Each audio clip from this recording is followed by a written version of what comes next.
Hi, this is B More with Just a Bunch of Nerds here to talk to you about Gamewright's Forbidden Island. Now, Forbidden Island is one of my favorite games to bring out when you have a new group of people. It's a light cooperative game where you and your team are working together to try to rescue the 4 sacred treasures off of an island that is slowly sinking into the ocean. So in front of you, the parts of the game are all laid out. We have 4 treasures representing earth, wind, fire, and water that you are trying to rescue off this island. These tiles here are the game board, and they represent the different locations that you can go into. So every time you play the game, the board will be different. There are 6 player roles, and there are role cards here along with the matching color meeple for them to play with. And then finally there are 2 decks of cards. Right here we have the treasure deck, and here we have the flood deck. And so I'm just going to clear this all off here and show you a bit about the game. Okay, so this is what the typical game board would be set up as. You take the 24 tiles, you arrange them in this format with, you've got the 4x4 grid, and then 2 on, you could say, the north, south, east, and west of the grid. And so there's a couple different things about these tiles I want to show you. The first thing is certain tiles, like this one here, the copper date, will have a little picture of one of the meeples. That is the starting point for that particular meeple. The next thing is that certain ones, like here we have the Whispering Garden, have a picture of one of the 4 treasures in the corner. And this is one of the 2 possible locations that the treasure could be.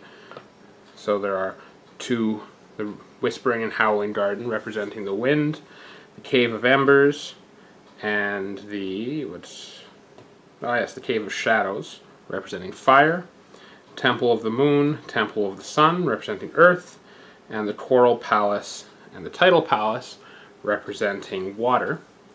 And the final key tile here is Fool's Landing. Now it shows a blue starter spot, but this is also the helipad to escape. And if this tile ever sinks into the ocean, then the game is over. Also, if both of the tiles representing a specific treasure sink into the ocean before that treasure has been rescued, then the game is also considered lost. Okay, so next we have the flood deck. And the flood deck is fine, it's place to put on the side. So we'll just put it over here for now. And what happens is the flood deck shows you what parts of the island start flooding. So to set up the game, you will start off with flipping over 6 cards. So we'll start off here, Misty Marsh, and you'll find that specific tile. So here we have Misty Marsh. They have the same picture. And you will flip this tile over, so it has sort of a black and white side to represent that this area is flooded, but not yet sunk into the ocean. So the Silver Gate,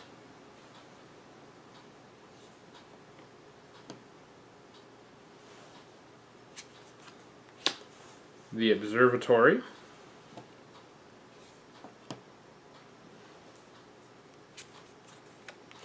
the Tidal Palace,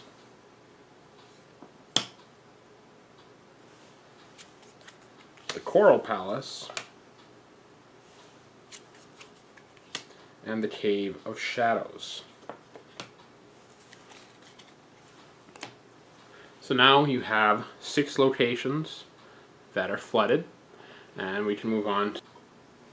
So to start the game, you would set up the difficulty. Now on here, this tracker keeps track of the flooding, but it also has a difficulty level on it. So I've got it marked off. There's Novice, Normal, Elite, and Legendary. And we're just going to put this aside for now, but I just wanted to show you this here. So because you're starting off first time playing the game, you'd always want to put it at Novice.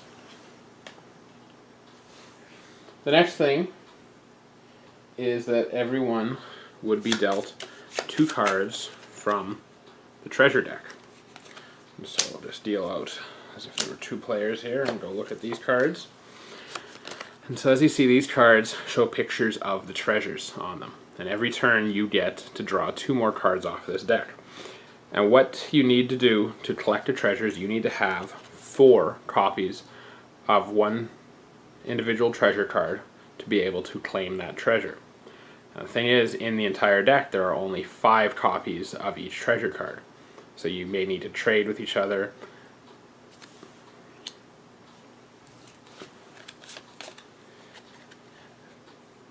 The next thing that is in there is there's a Water's Rise card, which we'll get to in a moment here. But if you get dealt that at the start of the game, you just shuffle that back in and draw another card. You can't get that on your first deal. Okay, so another treasure card. And the third thing you can get are action cards, and there are a couple different actions in there. And these can be played at any time, and they don't count as using an action. And again, we'll get into these a little further later in the game. So we're going to say that this game is going to be played by the blue player, which is the pilot. Let's put the pilot card over there. And the red player, which is the engineer. The deciding factor in this game for who goes first is the last player to visit an island. So we'll say in this case that the engineer, the red player, was the last person to visit an island. So on your turn, you get to take 3 actions. And so I'm going to go over the actions that you have available to you. The first action that you have is you can move. That's 1 action, 2 actions. That would be 3 actions right there. You can move around the board. The second action you can take is you can shore up.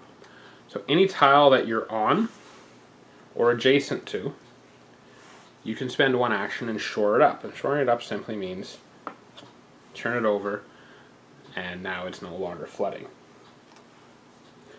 The engineer has a special ability. So let's say they took 1 movement. They're allowed to shore up 2 tiles for 1 action. So that'd be their 1 action moving, and their second action would be to flip over these 2 tiles. And let's say their third action will be move up here for now. The third action they have is you can give a treasured card. So if you are on the same tile as another player, you are allowed to give them 1 of your treasure cards for 1 action. Now the gray player, the messenger, has the ability to give treasure cards to a player anywhere on the island for 1 action per card. So it can be very valuable to your team. So once you finish that, you will draw 2 treasure cards. So 2 more treasure cards. There is a maximum hand size of 5. So there is a chance that you will be discarding cards that you may need eventually. However, you will go through the deck multiple times in most games, so you don't have to worry about that.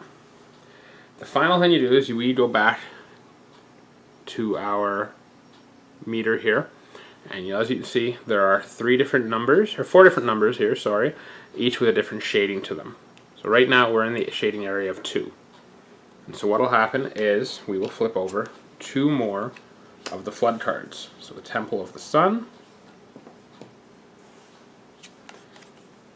and the Temple of the Moon. So, and now it'll move on to being the next player's turn.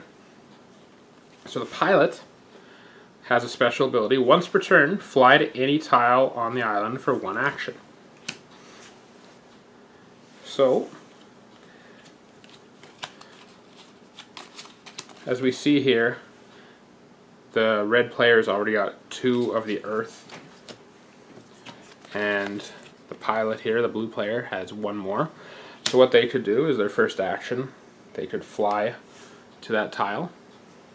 They could give their card to the other player for their second action, and they could shore up, and that would be their third action, and they once again get to draw cards. This is also good because now they're less likely in the next couple turns to have more than 5 cards and have to worry about discarding anything. And look at that, they ended up getting 1 more fire and 1 more earth.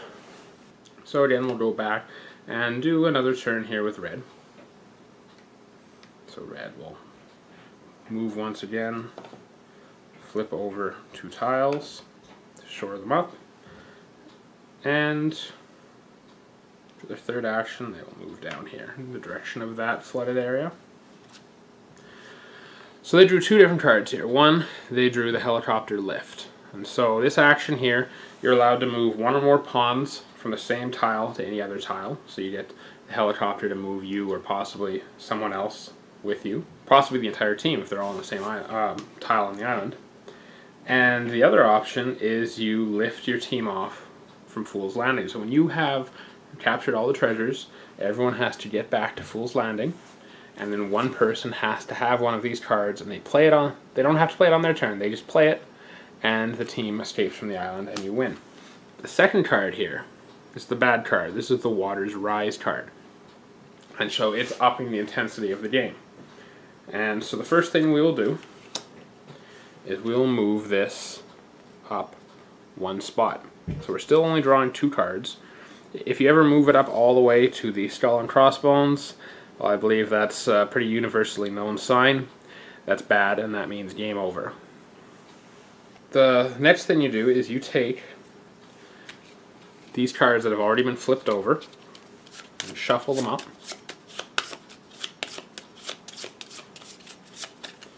And you put them back on top of the flood deck. And then you discard this card into the treasure discard pile, which there's nothing in right now. And sorry, it's out of sight there. We'll just put that on this side.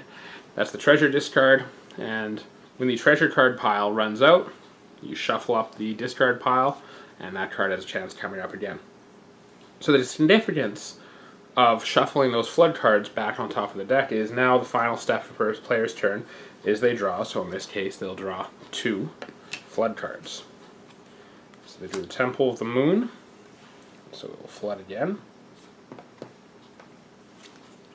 And the Observatory. So the Observatory is already flooded, and so that means that it is now removed from the game, and the card is removed as that place has officially sunk. It's no longer retrievable. So with the blank areas here, players cannot go through them. There is one exception. The black player is the diver, and the diver may move through one or more adjacent flooded or missing tiles for one action. So their advantage is normally later in the game. So if you had, say it was like this, and they were here, because this is flooded, missing, flooded, missing, they could move all the way through that, because they're diving through, for one action point. The two other players' options that there are is green, the Explorer. The Explorer gets to shore up tiles and move diagonally. So for one example here, if they're sitting at this point, they can shore up this tile or this tile, because they're allowed to do it diagonally as well. And let's just say this one has been removed from the game. They can also move diagonally.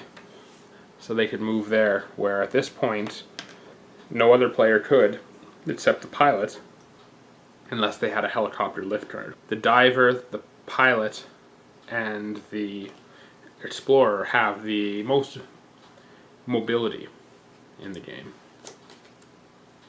And the final player is yellow, the navigator. And the navigator can move another player up to two adjacent tiles for one action.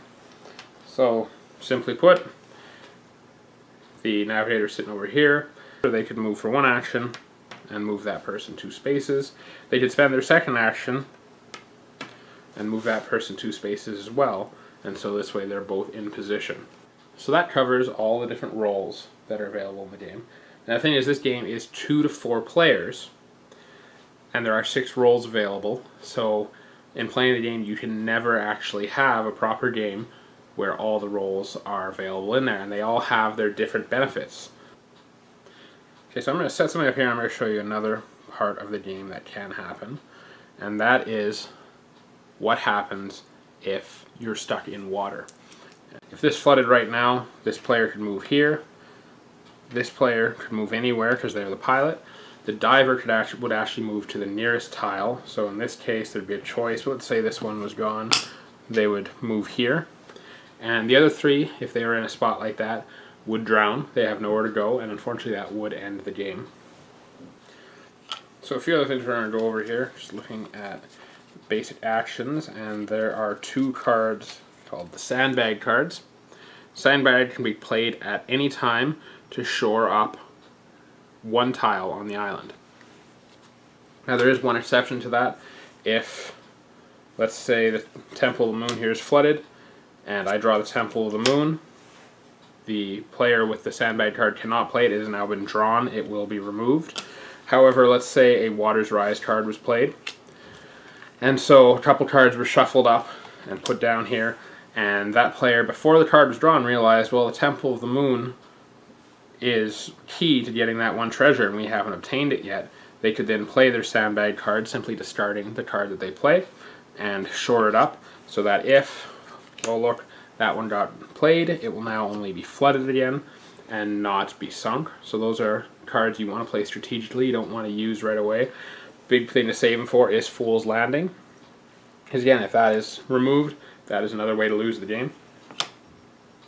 So just back to the example, we have 2 players here. So the final action that you can do on your turn, and we'll just cheat here and make it all work out. So let's say this person gave it to them. So it's Red's turn, and they have 4 treasures matching that. Earth one, so they will spend their first movement point and move there. And then their second action will be discard 4 of these, and they will take the treasure and put it in front of them, or put it in front of the group, and that will show that that one has been taken care of. Now, the thing is, unlike the flood cards, where when a piece of the island is removed, that card is removed, the treasure cards are not removed. So the final step of this game would be that, let's just say, these treasures have all been obtained, maybe 3 by the pilot, and so they're over here on their stuff. The pilot, it's their turn, they'll fly over here, they'll get in.